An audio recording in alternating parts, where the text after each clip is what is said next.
উহুদের ময়দানের দিকে হযরত নুসেবা নবীর প্রেমে দৌড়াইতে শুরু করলেন। নুসেবা যখন দৌড়াইতে শুরু করলো, যখন তিনি দৌড়ায় কিছু দূর যাওয়ার পরে ওনার কাছে খবর আসলো, রে নুসেবা, যুদ্ধের ময়দানে তোমার ভাই শহীদ হয়ে গেছে। নুসেবা একটা সেকেন্ডের জন্য দাঁড়ায় না, বন্ধু আবার দৌড়াইতেছে উহুদের ময়দানের দিকে। আবার কিছু দূর যাওয়ার পরে খবর আসলো, রে নুসেবা, যুদ্ধের ময়দানে তোমার বাবা তো শহীদ হয়ে গেছে। বন্ধু ওয়াল্লাহি আল্লাহর কসম করে বলছি রে, বন্ধু তার ভাই এবং বাবা শহীদের খবর পেয়েছে। নুসেবা কত বড় নবীর প্রেমিক ছিল বন্ধু, একটা সেকেন্ডের জন্য বিরতি নেয়নি, একটা সেকেন্ডের জন্য বন্ধু দাঁড়ায়নি।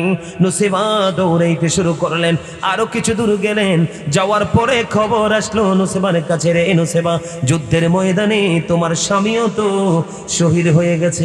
তারপরেও নুসেবা একটা সেকেন্ডের জন্য দাঁড়ায় না, দৌড়াইতে দৌড়াইতে দৌড়াইতে দৌড়াইতে বন্ধু যাওয়ার পরে এবার গিয়ে দেখলেন প্রাণের নবীকে।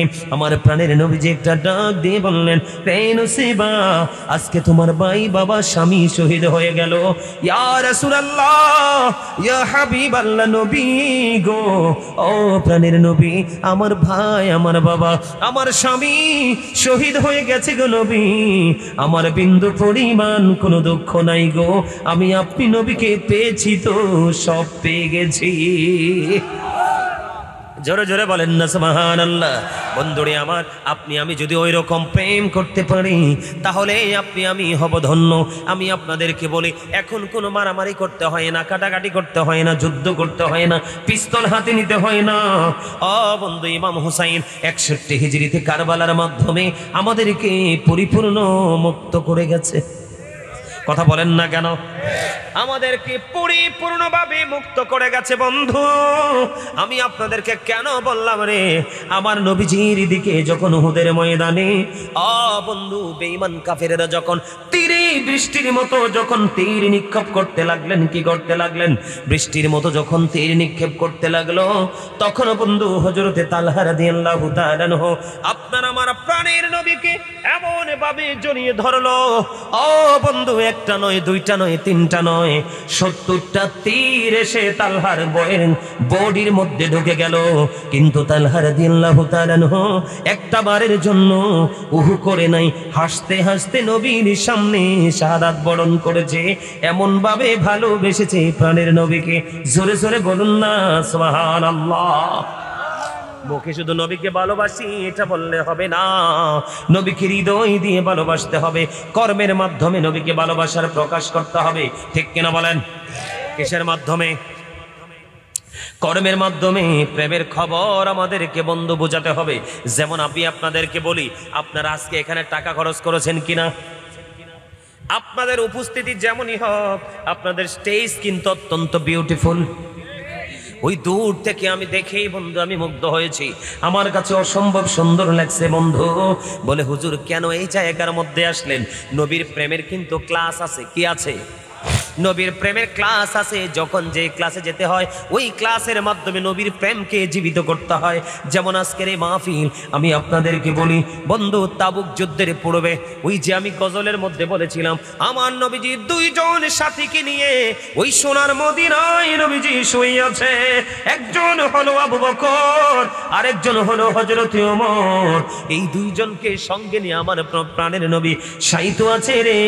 তাদের প্রেমের ইতিহাস পড়লে বন্ধু সহ্য করতে পারবেন না। আবু বকর এবং ওমর একদিন মনে মনে চিন্তা করলেন, হাদিস শরীফের মধ্যে এসেছে, ওমর মনে মনে চিন্তা করলেন, আমার জীবনে কোনোদিন আমি আবু বকরকে হারাতে পারলাম না। খেয়াল করেন যুবক বন্ধু, তোমরা সবাই শোনো, কারণ তোমাদের বেশি বেশি করে শোনা প্রয়োজন। কারণ তোমরা মোবাইলের মাধ্যমে নবীর প্রেম তোমরা ভুলে গেছো, ইহুদিদের প্রেম তোমাদের সিনায় ঢুকাইছো। আপনারা আমার কথা রাগ হইেন না। দেখেন ছেলেদের মাথায় কিন্তু টুপি নাই, অনেক ছেলেদের মাথায়। আজকে তো এটা জান্নাতের বাগান, তুমি তো টুপি ছাড়া আসার কথা না, তুমি তো পাঞ্জাবি ছাড়া আসার কথা না। কারণ টুপি পরা আমার নবীর প্রেমের নিদর্শন, পাঞ্জাবি পরা আমার নবীর প্রেমের নিদর্শন। তুমি যদি নবীকে ভালোবাসো, এই প্রেমময় সুন্নাহগুলো তুমি ছাড়তে পারো না। কথা বলো, একটা এক্সাম্পল দিলাম বন্ধু, তোমরা শোনো, শিখে নাও। কেন নবীজির সঙ্গে শোয়ার যোগ্যতা তারা অর্জন করলো।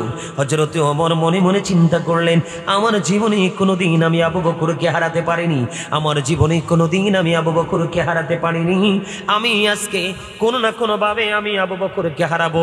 নবীর প্রেমের কম্পিটিশন তাদের মধ্যে কেমন করে চলছে দেখেন। এবার কি করলেন, তাবুক যুদ্ধের পূর্বে আমার নবীজি বললেন, তোমরা দান করো। কি করো? নবীজির কাছে সম্পদ তোমরা দান করো, জমা করো। এবার আমার নবীজি যখন বললেন, হযরত ওমর মনে মনে খুশি হয়ে গেলেন। ওমর মনে মনে খুশি হয়ে গেল। ওমর মনে মনে ভাবে, আমার কাছে কিন্তু ভালো মাল আছে, দৌলত আছে, আমি আজকে আমার নবীজি বলেছে আমি আমার দানের মাধ্যমে আবু বকরকে হারাবো, কারণ আমার জীবনে কোনোদিন আবু বকরকে আমি প্রেমের যুদ্ধে হারাইতে পারি নাই। জীবনের প্রত্যেকটা ধাপ, প্রত্যেকটা স্টেপে আবু বকর আমার চাইতে অনেক অগ্রগামী। ওমরের মনে মনে চিন্তা, আপনারা কিন্তু নেগেটিভ নিয়েন না। ওমরের জীবনে এত বেশি আমল বন্ধ ছিল, ওমরও কিন্তু ছিল জাজরাইল সাহাবী। যখন হযরত ওমর ইসলাম গ্রহণ করলো, আমার নবীজির জন্য দ্বীনের দাওয়াত আরো বেশি বন্ধ সহজ হয়ে গেল। হযরত ওমর তলোয়ার হাতে নিয়েছিল আমার নবীকে শহীদ করার জন্য। যখন আমার নবীজির নুরানি চেহারা মোবারক দেখলো রে, হযরত ওমরের তলোয়ার আমার নবীর পদতলে ঢুকলো। হযরত ওমরের জীবনে এত বেশি আমল, আকাশের তারার চাইতে গণলে বেশি হবে। হযরত ওমরের সিনায় আমার নবীজির প্রেম কম ছিল না। বন্ধু একদিন আমার নবীজি বিচার করলেন, বন্ধু একদিন আমার নবীজি বিচার করলেন, খেয়াল করেন, একজন হলো ইহুদি আর একজন হলো নামদারি মুনাফিক মার্কা মুসলমান। খেয়াল করেন, বিচার যখন হলো, ওই বিচারের রায়টা বন্ধু ইহুদির পক্ষে গেল। ইহুদির পক্ষে যখন গেল, আমার বন্ধু ওই মুনাফিক মার্কা মুসলমান মানতে পারে না, না না না, নবী মুহাম্মদের বিচার এটা মানে না, আমি মুসলমান, রায় আমার দিকে কেন আসলো না? এবার কি করলেন, ওই মুনাফিক মার্কা মুসলমান চলে গেলেন, কয় আর একটা বিচারক আছে অত্যন্ত জাজরাইল বিচারক, ওনার কাছে যাব। গেলেন ওমরের কাছে, ওমরের কাছে গিয়ে নালিশ করলেন। ওই মুনাফিক মার্কা মুসলমান নালিশ করতে দেরি, ওই বেঈমান একটা ডাক দিয়ে বললেন, ওমর, ওমর রে, তোমাদের নবী বিচার করার পরেও কি কারো বিচার করার সুযোগ থাকে? ওমর একটা ডাক দিয়ে বললেন, আমার নবীজি কি বিচার করেছে? কয় হ্যাঁ রে ওমর, আমার তোমাদের নবীজি বিচার করেছে। এবার হযরত ওমর বললেন, তোমরা দাঁড়াও, কি করো? ওয়েট করো, এখানে অপেক্ষা করো, আমি আসছি। তখন ওমর কি করলেন, ওনার ঘরের ভিতরে গিয়ে বন্ধন মুক্ত তরবারি নিয়ে আসলেন।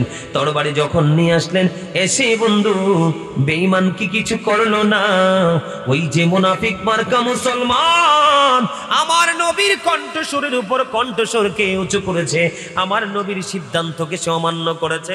সঙ্গে সঙ্গে ওমর কি করলেন, তার তরবারি হাতে নিয়ে ওই মুনাফিক মার্কা মুসলমানের ওই গর্দানটা নেমে নিচে ফেলে দিলেন, কেটে তিনি নিচে ফেলে দিলেন, তার মানে তাকে হত্যা করলেন। জোরে জোরে কন্যা আলহামদুলিল্লাহ। এবার ওই বেঈমান একটা ডাক দিয়ে বলে, ওমর, ওমর রে, এই যদি হয় তোমাদের ধর্মের সৌন্দর্য, এই যদি হয় তোমাদের ধর্মের নিয়ম নীতি, এই যদি হয় তোমাদের বিচারের ফয়সালা, এই যদি হয় তোমাদের ইসলাম, তাহলে আমার ধর্মের চাইতে তোমারটা অত্যন্ত চমৎকার সুন্দর। ওমর রে, আমাকে নিয়ে চলো তোমাদের রাসূলের কাছে, আমি এখনই তোমাদের ইসলাম ধর্ম গ্রহণ করব। এখানে আপনাদেরকে বুঝাইতে চাইলাম, তাহলে ওমরের নবীর প্রতি প্রেম কম না বেশি? আরো জোরে বলেন, কম না বেশি? বন্ধু শুধু তাই নয়, ওমরের বাবা আমার রাসূলকে পাগল বলেছিলেন, নাউজুবিল্লাহ। কি বলেছিলেন? ওমরের বাবা আমার নবীকে পাগল বলেছিলেন। পাগল বলতে দেরি রে, ও বন্ধু হযরত ওমর একটা ডাক দিয়ে বললেন, বাবা, বাবা গো, যেই নবী না আসলে তুমি আসতা না, যেই নবী না হইলে আমি হইতাম না, ওই নবী আল্লাহর প্রিয় হাবিবকে তুমি পাগল বলেছো, এই দুনিয়াতে বেঁচে থাকার কোনো হুকুম তোমার নাই। সঙ্গে সঙ্গে বাবার কল্লাটাও নামিয়ে দিয়েছে। জোরে জোরে কন্যা আলহামদুলিল্লাহ। এখন আমার নবীকে কত রকমের ছোট করে কথা বলে, কেউ বলে নবী আমাদের মতো, নাউজুবিল্লাহ। কেউ বলে নবীজির নাম মোবারক বলার আগে বলে জনাব, আছে না নাই? জনাব বলে কি বলে না? আবার কেউ বলে বিশ্ব নবী, নবী কি শুধু পৃথিবীর নবী? আল্লাহর সৃষ্টি জগতের প্রত্যেকটা সেক্টরের নবী। তাহলে বিশ্ব শব্দ আসলে নবীর সাথে নবীর শানে আঘাত করা হয়। জনাব একজন সাধারণ মানুষের ক্ষেত্রে ব্যবহার হয়, নবীর ক্ষেত্রে করলেই বন্ধু নবীর ইজ্জতে আঘাত লাগে। কথার দ্বারা, চিন্তার দ্বারা, সমর্থন দ্বারা, কোন ভাব ভঙ্গি দ্বারা আমার নবীর ইজ্জতে আঘাত করা কুফরি, সে আর ইমানদার থাকে না। এই জন্য হযরত ওমর সঙ্গে সঙ্গে তার বাবার দেহ থেকে কল্লাটা নামিয়ে দিলেন। সেই ওমর কি চাচা সমস্যা? তাহলে কথা কোন যাইতো না, শুধু আমার দিকে চাইয়া থাউন যাইব, আর কোনো কিছু করা যেত না। কথা বলেন। এই মুরব্বী মানুষ দেখলে আমি যে খুশি হই। আমাদের আস্তে আস্তে করে আমরা মুরব্বী শূন্য হয়ে যাচ্ছি। যে এলাকায় মুরব্বী নাই সে এলাকায় রহমত বরকত কিচ্ছু নাই। ওমা ভুল কইছি রে। আর এখনকার ফলাফল এটি হুদা ফুন্দা, সারাক্ষণ মোবাইলে থাকে, চুল কাটার স্টাইল ইহুদিদের স্টাইল। আর যে অসভ্য ফ্যান ফিন্দো, বুখারী শরীফে আসছে হাদিস, এই যে একটা ফিনছে, এই যে জিন্স প্যান্ট ফিন্দাইছে, হেতের যদি আমি দাঁড় করাই না, হেতের ফ্যান দেখবো নাবিন নিচে প্যান্ট পরা, এটা মুসলমান হিসাবে আমাদের জন্য না জায়েজ। এই ওয়াজটা একটু করমু পরে, এই ওয়াজটা একটু করার দরকার আছে না নাই? আচ্ছা হেইয়া কমু আনে, একটু আনি ধৈর্য ধরো, আমার কথা বোঝেননি? যেই উমর আমার নবীর বিন্দু পরিমাণ অপমান সহ্য করতে পারে না, সেই উমরের মনের মধ্যে বড় দুঃখ। আরে আমি তো কোনোদিন আবু বকরকে হারাইতে পারলাম না, আর আমরা এমন অসভ্য সুন্নি জনতা। কি কথা কন না কেন? সভ্য না অসভ্য? কন অসভ্য কিনা? অসভ্য আমাদের মতো সভ্য মানুষ এই আর কেউ হতে পারে না। কত বড় নির্লজ্জ, কত বড় অসভ্য আমরা আসরের নামাজ 8 রাকাত নিজের জোরে সুন্নাত ছেড়ে দিয়েছি, আবার আমরা নিজেদেরকে সুন্নিয়ত দাবি করি, ঠিক কিনা বলেন? আমরা বন্ধু সুন্নাত, নবীজি বলেছেন যে ইচ্ছে করে একটা সুন্নাত ছেড়ে দিবে আমি তাকে উম্মত বলে গ্রহণ করব না। যদিও সুন্নিয়ত আমলের নাম না, সুন্নি জামাত হলো একটা আকীদার নাম। কথা বলেন না কেন? এটা আমল নয়, আকীদার ব্যাপার। আহলে সুন্নাত ওয়াল জামাত হলো একটা আকীদা। তারপরেও আপনি যদি আকীদা নিয়ে পড়ে থাকেন, আমল ছেড়ে দেন, সফল হতে পারবে? আরো জোরে বলেন। জুম্মার নামাজ শেষে আপনি দেখবেন আগের সুন্নাত নাই, পরের সুন্নাত নাই, খুতবাটাও ভালো করে শোনেন, আবার আমরা নিজেদেরকে সুন্নি দাবি করি। কথা বলেন না কেন? নবীর সিস্টেম আমরা কবর দিয়ে দিচ্ছি দিন দিন। আমি আপনাদের শিক্ষার জন্য হাদিস শরীফটা বলছি বন্ধু। এবার কি করলেন? এত বড় জাজরাইল একজন সাহাবী ছিলেন হযরত ওমর। এরপরেও মনের ঘরে দুঃখ, মনের ঘরে যন্ত্রণা যে আমার জীবনে আর কি কোনোদিন আবু বকরকে হারাতে পারবো না। তাবুক যুদ্ধের পূর্বে যখন বললেন দান করার জন্য, এবার ওমরের দৌলত নিয়ে চলে আসলেন নবীজির কাছে। আমার নবীজি একটা ডাক দিয়ে বললেন, ওমর তুমি কতটুকু এনেছো? ইয়া রাসূলুল্লাহ, আমার যেই সম্পদ ছিল আমি অর্ধেক নিয়ে এসেছি। কি? আরো জোরে বলেন না কি? অর্ধেক, আমি আজকে অর্ধেক নিয়ে এসেছি। তোমার ফ্যামিলির জন্য কি রেখে এসেছো রে ওমর? এবার বন্ধু মনে রেখে ডেকে বললেন, ইয়া রাসূলুল্লাহ, আমি আমার ফ্যামিলি পরিবারের জন্য অর্ধেক রেখে এসেছি। ওমরের ফয়সালা হয়ে গেল। এবার আবু বকর চলে আসলো।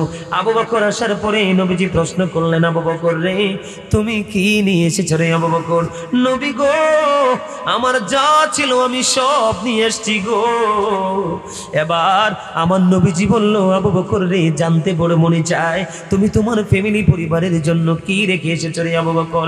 আবু বকর একটা ডাক দিয়ে বললেন, ইয়া রাসূলুল্লাহ, ইয়া হাবিবাল্লাহ, নবী গো, ও প্রাণের নবী গো, আমি আমার ফ্যামিলির জন্য আল্লাহ এবং আল্লাহর প্রিয় হাবিবকে রাইখা আসছি।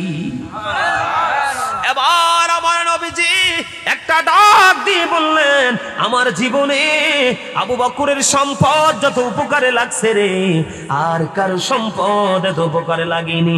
আবু বকর একটা সেকেন্ড দেরি করলো না। ইয়া রাসূলুল্লাহ, নবী গো, ও প্রাণের নবী গো, আমার সম্পদ নয় গো, আমি আবু বকরের জীবনটাও আপনার জন্য অল টাইম রেডি রেখেছি। এই হলো প্রেম, এই শিক্ষা নাও বন্ধু। যেমন আমি আজকে ওনাকে খুশি করার জন্য বলছি না, লোকমান ভাই কিন্তু অসুস্থ, ওই দুপুর থেকে বন্ধু আমার জন্য ওই আপনাদের ওই পারে বসে আছে, আমি সেই দুপুর থেকে উনি ওই পারে বসে আছে, কিন্তু আমি এখানে আপনাদের এই বলাকোট বাজারে আসছি 9:30টায়, কিন্তু দুপুর থেকে তিনি ওখানে। মাহফিল কিন্তু ওনার না, মাহফিলকে লোকমান ভাইয়ের, মাহফিল হচ্ছে মাইনুদ্দিন ভাই তার সঙ্গে যারা এখানে যারা বন্ধু এই যে তালুকদার বাড়ির মানুষ, মাহফিল ঠিক কিনা বলেন? কিন্তু লোকমান ভাই ওখানে গিয়ে বসে আছে, এটাকে আমি প্রেম বলতে পারি কি পারি না? কথা বলেন, পারি কি পারি না? ও বন্ধু, আজকে মাইনুদ্দিন ভাই এবং তার যারা আছে তালুকদার বাড়ির মানুষ যারা আছে তারাও আমাকে এত ফোন দেয় নাই আজকে সহ মাহফিলের দাওয়াত নেওয়ার পর থেকে এই পর্যন্ত। এটাকে আমি ভালোবাসা ছাড়া অন্য কিছু বলতে পারবো না। এইটা আমি গাজী সুলাইমানের প্রতি প্রেম না রে, এই প্রেম আমার মদিনা ওয়ালার সাথে, ঠিক কিনা বলেন বন্ধুরে আমার? প্রেম করলে করার মতো করেন, তাহলে আপনি দুনিয়াকে রাত উভয় জাহান পেয়ে যাবেন। আমি আপনাদেরকে কি বুঝাইতে পারছি? তাহলে এরকম মাহফিল যখন হবে, এইরকম নবীর প্রেমের বাগান যখন হবে, যারা মাহফিল করবে তারা তো টাকা খরচ করবেই করবে। আপনি মনে মনে সিদ্ধান্ত করবেন যে আমি হয়তো এরকম একটা মাহফিল একা করতে পারবো না, আমিও আমার জায়গা থেকে একটি টাকা হলেও দিয়ে শরীক হব। কারণ হযরতে আলী রাদিয়াল্লাহু তাআলা আনহু তিনি বলেছে, নবীর প্রেমের বাগান যে সাজাইবা, মিলাদুন নবী উদযাপন উপলক্ষে নবীর প্রেমে পড়ে যেই মিলাদুন নবীতে একটি দিরহাম খরচ করবা গো, তোমার মৃত্যু হবে ঈমানের সাথে, ওই হাসরের দিন বিনা হিসাবে তুমি জান্নাতে। আর জোরে বলেন না সুবহানাল্লাহ। যেই আবু বকর প্রেমের পরীক্ষায় আজকে পর্যন্ত বন্ধু বিজয়ী হয়ে গেল, ওমরের মনটা খারাপ হয়ে গেল, আর কি জীবনে আবু বকরকে হারাতে পারবো না। আমার মনে মনে বন্ধু চিন্তা করলো, সেই আবু বকর কথা দিয়েছে আমার নবীর প্রেমের বাগান সাজাও, ঈদে মিলাদুন নবী উদযাপন করো, ঈদে মিলাদুন নবীতে আমার নবীর প্রেমের বাগানে কেউ বন্ধু একটি দিরহাম যদি খরচ করতে পারো, একটি টাকা যদি কেউ খরচ করতে পারো গো, হযরতে আবু বকর বলে দিয়েছে সে আমি আবু বকরের সাথে জান্নাতে বন্ধু হয়ে থাকবা। তাহলে আজকের মাহফিল যারা আয়োজন করেছে তারা ধন্য না নগণ্য? এই জন্য আমি একটা গজল লিখেছি, মোরা ধন্য হয়েছি ওগো ধন্য, শুধু প্রাণীর নবীজির জন্য, মোরা ধন্য হয়েছি ওগো ধন্য, শুধু নূর নবীজির জন্য। এই জীবনের যত গুনাহ ক্ষমা করে দাও তুমি, রহমত দিয়ে শ্যামল করে দাও মনের মরুভূমি, ফুলে ফুলে ভরে দিয়ে বলেন, ফুলে ফুলে ভরে দিয়ে আমায় করো পরিপূর্ণ, মোরা ধন্য হয়েছি ওগো ধন্য, শুধু প্রাণীর নবীজির জন্য। ঠিক কিনা বলেন? দরখাস্তটা কার কাছে করলাম? আল্লাহর কাছে। ফুল এবং ফল মানে ইমান এবং আমল। কি? ইমান এবং আমল বুঝে নিতে হবে। লেখকের ভাষা কিন্তু পুরোই হয় ব্যতিক্রম, ঠিক কিনা বলেন? এটা সবাই বুঝতে পারে না, পারে? আমার কথা কি আপনারা বুঝতে পারছেন? তাহলে নবীর প্রেমের ক্ষেত্রে, মসজিদের ক্ষেত্রে, মাদ্রাসার ক্ষেত্রে দানও সাহাবীরা করেছে।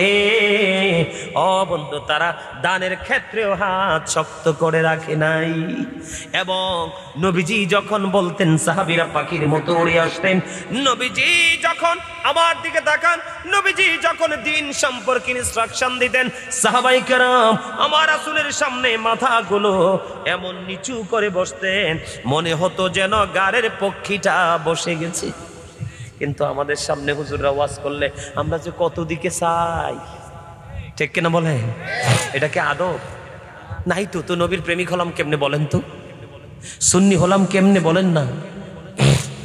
রাতের কিছু অংশ, 365 রাতের মধ্যে আজকের একটা রাতের কিছু অংশ, কয়েকটা ঘন্টা আমরা আল্লাহর জন্য দিতে পারবো না? রাসূলের প্রেমে দিতে পারবো না? তাহলে আমরা কিভাবে নিজেদেরকে সফল বলতে পারবো? শুধু কি পেট ভরে খাইলে আর পিঠ লাগাইলে ঘুমাইলে কি হয়? কথা বলেন, হয়? হয় না। আপনাকে আমাকে প্রাণ উজাড় করে কি করতে হবে?